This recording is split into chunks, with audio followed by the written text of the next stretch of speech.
काल नाशिक जिल्ह्यातील सिन्नर तालुक्यातील गोरख सिरसाट नावाच्या 52 वर्षाच्या शेतकऱ्यानं आत्महत्या केली। त्याने सुसाईड नोट्स लिहून ठेवलेली। त्याच्यामध्ये त्याने असं म्हटलं की एका बँकेचं मी 1.5 लाख रुपये कर्ज घेतलं होतं, त्याचे 10 लाख रुपये झाले। दुसऱ्या बँकेचं 2 लाख रुपये कर्ज घेतलं होतं, त्याचे 12 लाख रुपये झाले। आणि दोन्ही बँका माझ्या मागे तगादा लावत असल्यामुळं मी हे टोकाचं पाऊल उचलत आहे, माझ्या कुटुंबाला दोषी धरू नये। खरं म्हणजे सिन्नर तालुका दुष्काळी तालुका म्हणून शासनानं जाहीर केलेला असताना बँकात कर्ज वसुलीचा तगादाच कसा काय लावू शकतात?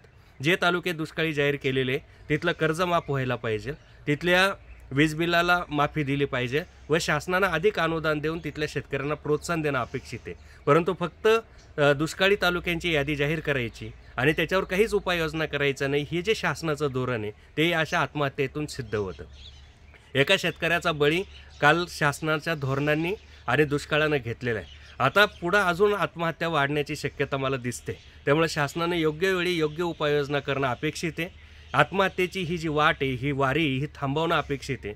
तसं झालं नाही तर अनेक आत्महत्या शेतकऱ्यांच्या आपल्याला भविष्यामध्ये दिसतील। शासन फक्त स्वतःच्या सत्तेच्या राजकारणामध्ये मशगूल आहे, त्यांना शेतकऱ्यांच्या मुद्द्यांवरती पाय देऊन सत्ता उपभोगायची आहे।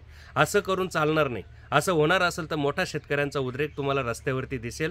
स्वाभिमानी शेतकरी संघटना शासनाच्या ह्या सगळ्या धोरणांचा निषेध करते आणि जर सरकारला जाग येणार नसेल तर मग स्वाभिमानीला स्वाभिमानीच्या पद्धतीनं शासनाला जाग आणण्यासाठी रस्त्यावरती उतरून वेळ आली तर कायदा हातात घेऊन आंदोलनं करावं लागतील आणि मग जो कायदा सुव्यवस्थेचा प्रश्न निर्माण होईल त्याला हे सरकार जबाबदार असेल।